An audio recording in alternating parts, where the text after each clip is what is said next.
Greetings, fellow travelers of the digital cosmos. Welcome to Human Shenanigans in Space, where we explore the incredible, often surprising, and always inspiring tales of humanity in space. Just One Ship by I Am Cave 76, found on Reddit. The first time I saw UTS Artemis, I was working as a sensor technician aboard a deep space station, Respite from Shadow. It floated at the intersection of more than a dozen major FTL lanes and had been one of the biggest shipping and transport hubs in the sector. After the war broke out, it had become a field hospital, a strategic waypoint, a refugee center, and a refitting facility for the Imperium fleet and our allies. That was why Artemis had come to us, politely requesting permission to dock for repairs. Artemis was a Kodiak-class destroyer, part of the small expeditionary force the humans had contributed to the war effort. All of the Imperium's allies had sent forces, of course, but the show of support from the United Terran fleet was noteworthy because it hadn't actually been requested. We were less than a year into the war at that point, and our fleet had already been reduced to a little more than half strength. The earliest battles were both vicious and costly. Our commanders were more accustomed to chasing smugglers than fighting in conventional battle, and they were too heavy-handed in their response. Sending fleets of our most heavily armed vessels to crush our enemies without gathering the necessary intelligence first was foolhardy, and almost half of our heavy cruisers were lost in the first 2 months. 3 of our 7 command carriers were gone by the end of the first cycle. We were outmatched on nearly every front, and many people still say that it was our own fault. Those armchair historians who love to say that peace made us complacent, prosperity had made us lazy, and that if we'd been ready, then the war would have been over before it even begun. I'll admit that years of peace hadn't done the fleet many favors, but even Fleet Command's most pessimistic fears couldn't have predicted a full-on assault from multiple enemies across our entire border. Even if we'd been on full war footing from day one, we still would have been scrambling. It didn't take the Imperium's leadership long to realize that a new strategy was called for. The remaining heavy cruisers, heavily armed but slow, were redeployed to defend the civilian colonies from attack. They were our shield. Their orders had been to hold back the enemy at all cost, and their crews can proudly take their place in history for the sacrifices they made to hold the line. What followed was nothing less than an all-out fight for survival, and make no mistake, without the support of our allies, we would have been doomed. When you consider all that, the fact that we were willing to pass up assistance from a willing ally tells you a great deal about how the humans were regarded at the time. Their people were relative newcomers to the galactic scene. They'd only developed faster-than-light travel a generation earlier, so it had been deemed unreasonable to expect them to participate in warfare on an interstellar scale. The humans had been told as much, even been formally released from obligation by the Empress herself, but they'd come all the same. As their ambassador had said, "Humanity isn't a fair-weather ally. You've got our back, and we've got yours." It was an admirable sentiment, but as I watched the human ship clumsily approach on one functioning engine, I can honestly say I wasn't impressed. To me, she was the very definition of a first-gen FTL vessel, created by a race too eager to visit the stars to consider what they were getting themselves into. Even looking at her, it had seemed like the Terran fleet was still a little too attached to the idea of seaborne warfare. We were short on available space at the time. A farming colony about 3 parsecs coreward had come under heavy bombardment earlier that week, and we were packed to the bulkheads with refugees. We still managed to find a place for her on one of the lower tiers, though, and even devoted a small maintenance crew to assist with the repairs. The first round of technical checks only seemed to support my initial impressions. The inspector's first scans told them that the power systems aboard Artemis were embarrassingly inefficient. As near as we could tell, the reactors were only running at about 70% efficiency.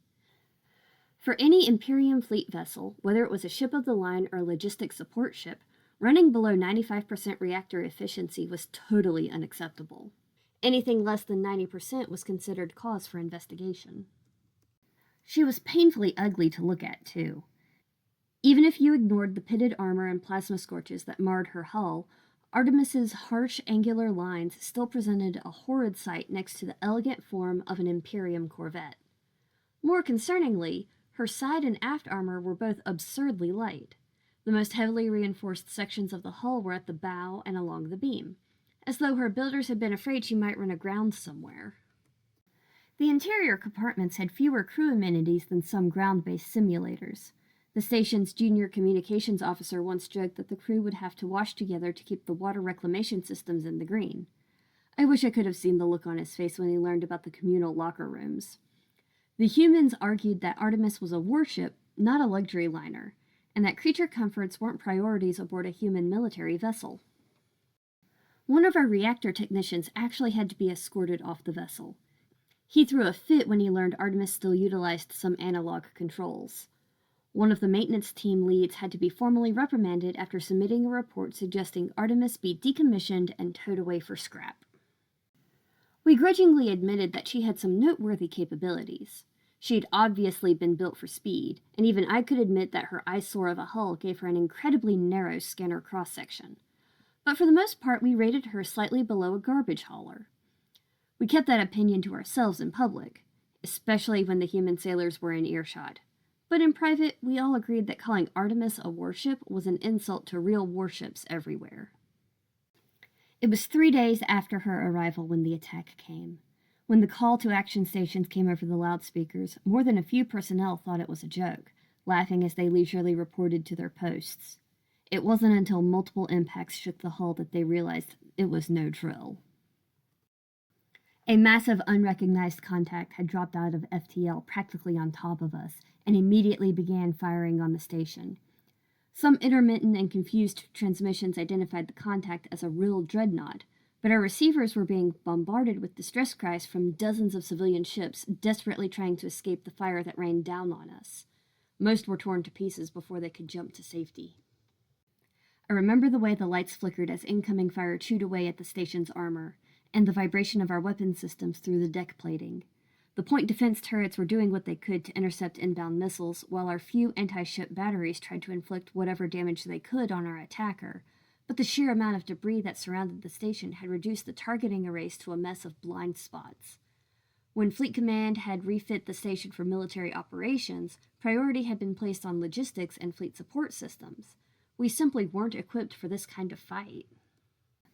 The station's defense was the responsibility of the half-dozen gunships that patrolled the perimeter. Those ships responded almost instantly, but had stopped transmitting only a few seconds later. We were practically helpless without their protection, and now I was watching their shattered hulls burn in space. A feeling of crushing hopelessness hung in the air of the operations center as the crew watched the massive dreadnought bear down on us like a hungry predator. Some wept in despair. Others just stared dumbly out the main viewports. Though I'm proud to say I was one of the few to remain at their post, even I couldn't see a way to survive the attack.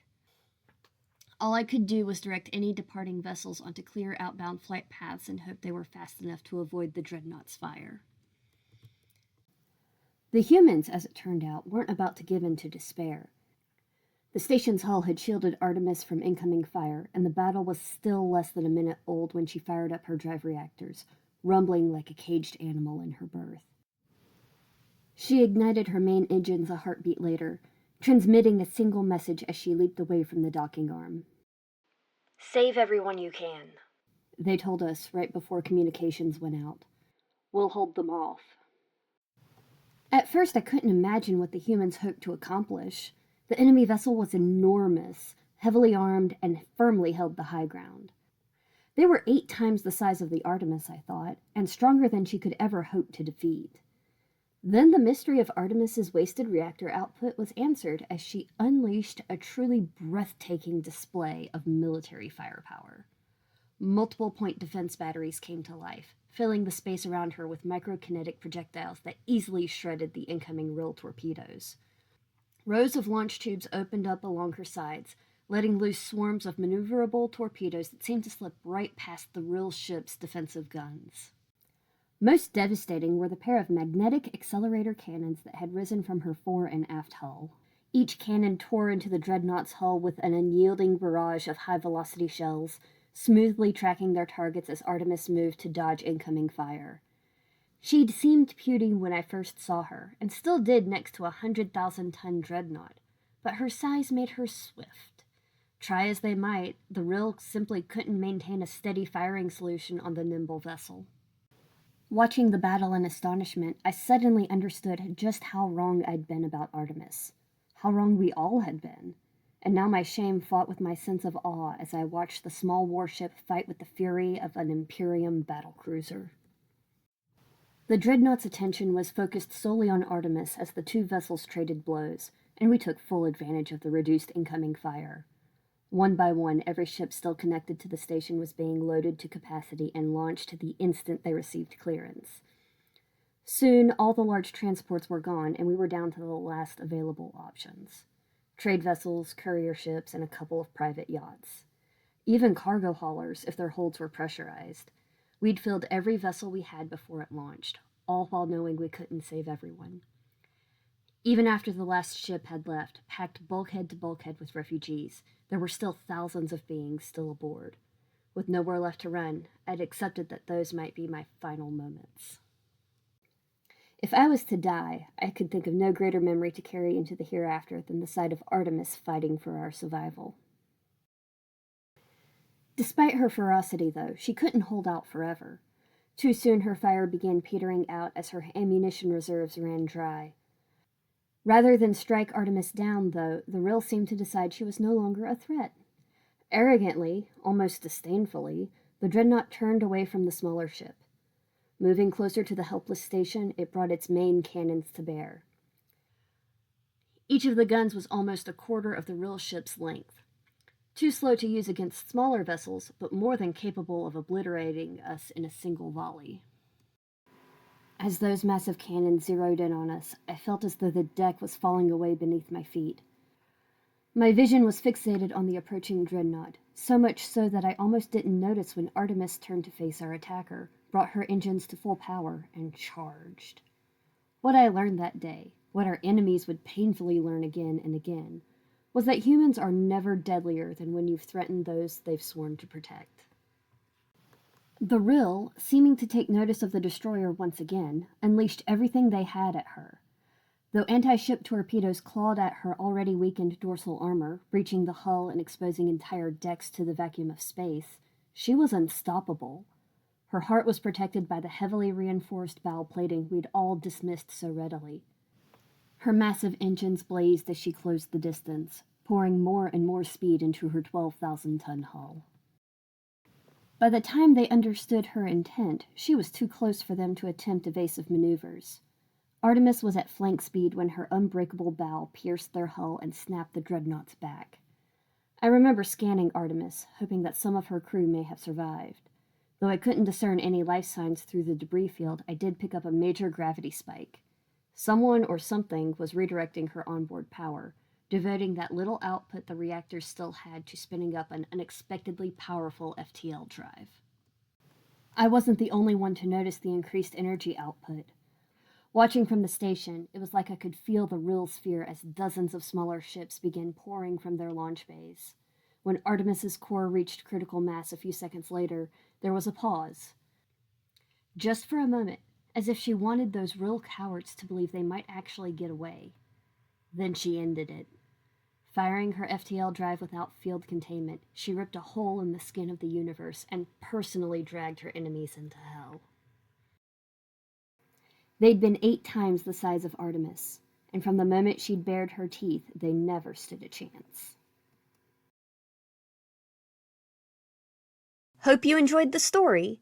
Don't forget to like, subscribe, and stay wonderfully weird.